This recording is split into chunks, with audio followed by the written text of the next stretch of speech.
Bonjour, on se retrouve ici pour corriger donc l'activité qui s'appelle comment décrire le mouvement d'un objet. Euh, à la base, normalement, c'était une activité qu'on aurait dû faire donc au collège et on aurait dû pouvoir aller dans la cour afin de mesurer la vitesse de vos voitures télécommandées et de la mienne puisque normalement moi aussi j'amène une voiture et donc on fait des mesures, etc. Donc là c'est une version complètement modifiée de l'activité afin que vous puissiez la faire chez vous. Euh, donc il utilise des images issues des années précédentes. D'ailleurs c'est des images qui datent un petit peu. Et je les ai transformées, parce que normalement ce sont des vidéos que j'avais tournées, j'ai transformé ces vidéos en chronophotographie. Donc ici vous voyez une chronophotographie où vous voyez, il y a la même euh, voiture qui est représentée plusieurs fois, parce qu'en fait c'est la superposition de plusieurs photos. Voilà, donc il y a une voiture de Théo, donc Théo n'est plus au collège actuellement, et il y a ma voiture en dessous, où il y a aussi une acquisition du mouvement de la voiture. Alors, on va passer directement peut-être aux questions. Alors, première question, lequel de ces mouvements est rectiligne uniforme? Donc on a deux mouvements. Je vais mettre les deux en même temps, comme ça c'est plus simple. On regarde rectiligne, ça veut dire que la voiture se déplace tout droit. Donc ici, on a l'impression que ça se déplace après tout droit, et ici aussi. Donc la différence va se jouer sur le fait que ce soit uniforme ou pas. Je vous rappelle que le mot uniforme veut dire à vitesse constante. Et donc la conséquence d'une vitesse constante, ça veut dire que la distance parcourue par la voiture au cours d'un intervalle de temps va être égale. Alors ici, on a vraiment l'impression que la voiture se déplace toujours de la même distance entre deux images, ou vraiment c'est presque le cas, on va dire. Tandis qu'ici, on voit qu'il y a vraiment une grande différence sur la première chronophotographie entre par exemple les deux premières positions et les deux dernières. Donc ça va plutôt être ma voiture qui va avoir ici un mouvement rectiligne uniforme. En fait, pour comprendre un petit peu pourquoi est-ce que la voiture de Théo avait un mouvement accéléré, c'est parce qu'en fait on est au début de la course, et la mienne était plutôt en milieu de course, donc elle avait déjà atteint sa vitesse maximale. Ensuite, on doit décrire quel est le mouvement de l'autre voiture. Donc l'autre voiture, elle va parcourir des distances de plus en plus grandes, c'est parce qu'elle va de plus en plus vite, donc on va qualifier le mouvement d'accéléré.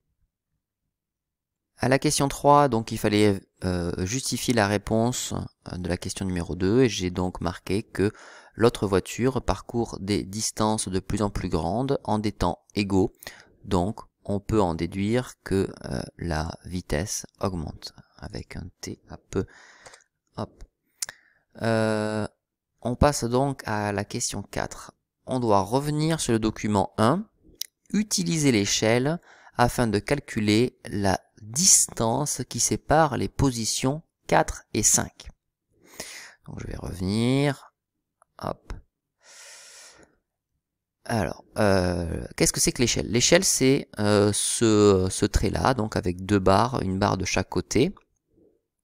Et on nous dit en fait que l'espace entre ces deux barres, ça vaut 1 mètre. Donc concrètement, que faut-il faire? Eh bien, il faut prendre sa règle et mesurer la distance entre la voiture 4 et la voiture 5 sur le schéma. Donc moi je vais le faire sur la feuille.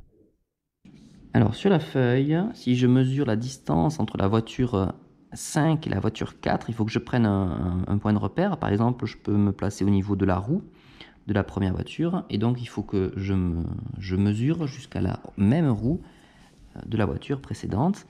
Donc si je regarde, je dois avoir à peu près 4,3 cm, je trouve moi.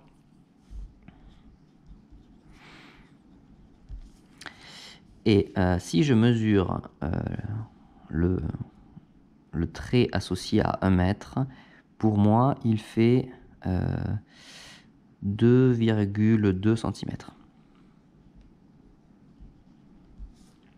Alors ça, moi je l'ai mesuré sur la feuille, mais rien ne vous empêche de le mesurer sur votre écran. Les chiffres ici qu'on mesurera sera différent et dépendra de votre écran. Par contre, le résultat final, c'est-à-dire la distance parcourue par la voiture, lui ne va pas changer. Vous venez de voir les mesures et ici j'ai fait une phrase de réponse. Donc je vous rappelle, sur la feuille, on a vu que la voiture s'est déplacée de 4,3 cm. Et on a vu que l'échelle indiquait qu'à 2,2 cm correspondait 1 mètre dans la réalité. Alors pour savoir à combien correspond 4,3 cm, il faut donc utiliser la proportionnalité. Alors déjà on voit ici que 2,2 et 4,3 c'est presque un multiple l'un de l'autre. C'est-à-dire que 2 fois plus long que 2,2 cm, ça fait 4,4 cm, et donc on s'attend à trouver un résultat proche de 2 fois plus grand que 1 mètre, c'est-à-dire un résultat proche de 2 mètres. Donc ça c'est si vous avez la capacité de réfléchir de manière un petit peu intuitive par rapport aux mathématiques. Si ce n'est pas évident, vous pouvez aussi donc utiliser la proportionnalité plus simplement, et en particulier si vous avez posé un produit en croix, c'est le bon moment pour le faire. Donc le produit en croix, je l'ai posé pour vous aider à comprendre comment ça fonctionne. Donc je prends le chiffre 4,3 que je divise, qui était ici, et que je divise par 2,2 et que je multiplie par 1.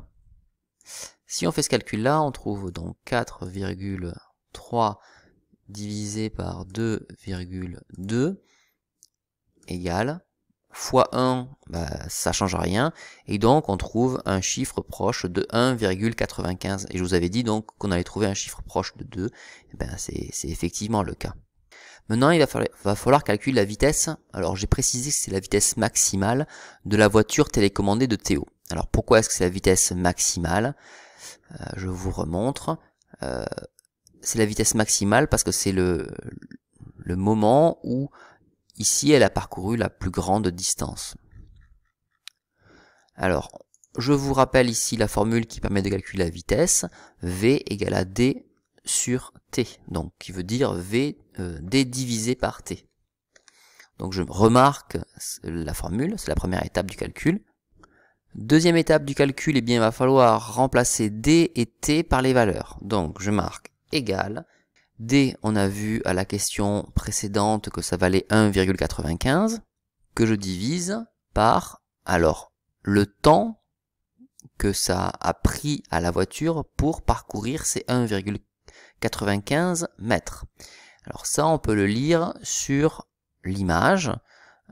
On voit que sur cette chronophotographie, chaque photo est séparée de 0,1 seconde. Donc, comme là je suis entre deux images, pour aller de la position 4 à la position 5, là, il s'est écoulé 0,1 seconde. Donc je vais diviser ici par 0,1. Alors ici vous pouvez éventuellement utiliser une calculette, mais on peut aussi faire ça de tête, puisque diviser par 0,1 c'est équivalent à multiplier par 10. Donc il suffit de multiplier par 10, ça fait 19,5 mètres par seconde, ce qui est une vitesse ici très élevée. Je n'oublie pas de faire la phrase de réponse, donc la voiture de Théo se déplace à environ 19,5 mètres par seconde, et je vous rappelle que les chiffres, lorsqu'il y en a beaucoup derrière la virgule, en physique-chimie, comme on fait des mesures assez imprécises, on va pas en mettre beaucoup derrière la virgule.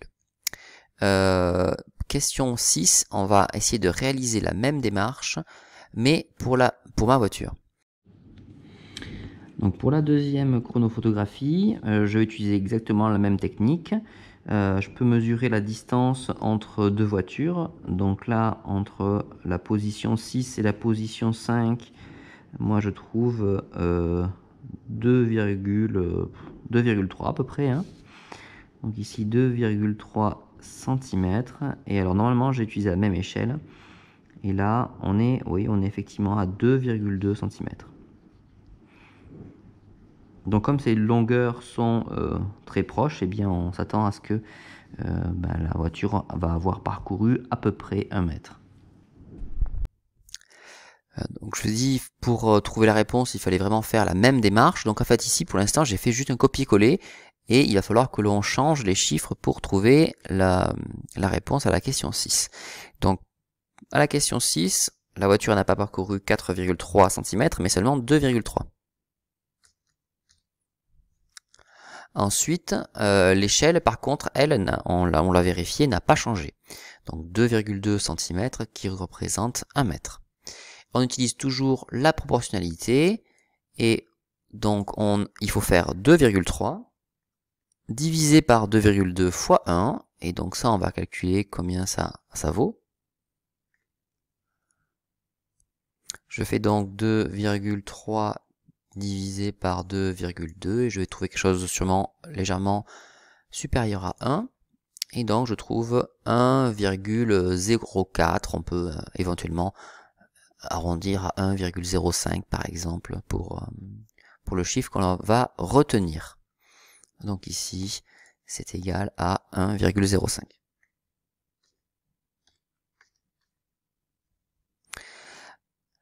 Alors par contre, ici c'est pas fini puisqu'on doit aller jusqu'au calcul de la vitesse.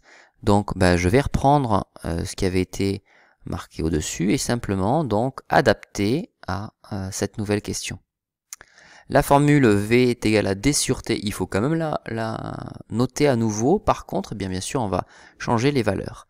Ici, on vient de voir que la vitesse, la distance, excusez-moi, était donc inférieure.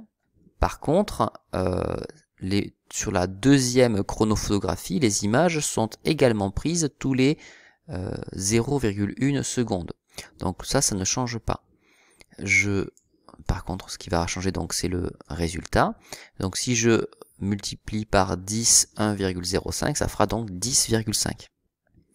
Et donc la voiture de Monsieur Vallès, de moi, ma voiture, va se déplacer à environ 10,5 mètres par seconde.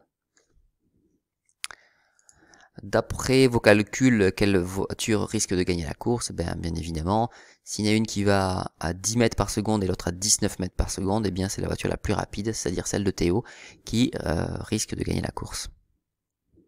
Lorsque vous faites ce genre de réponse, n'oubliez pas que juste dire c'est telle voiture qui va gagner, c'est pas suffisant. Dire que l'une est plus rapide que l'autre, déjà c'est mieux.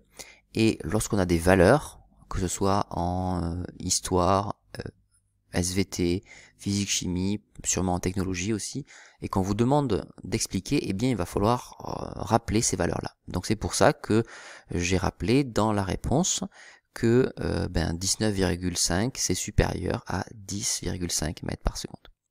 Voilà, cette vidéo est maintenant terminée. J'espère que vous avez compris un maximum de choses. Vous pouvez éventuellement poser des questions via la messagerie. Et sinon, eh bien, on se retrouve pour une nouvelle activité la semaine prochaine. Bon courage!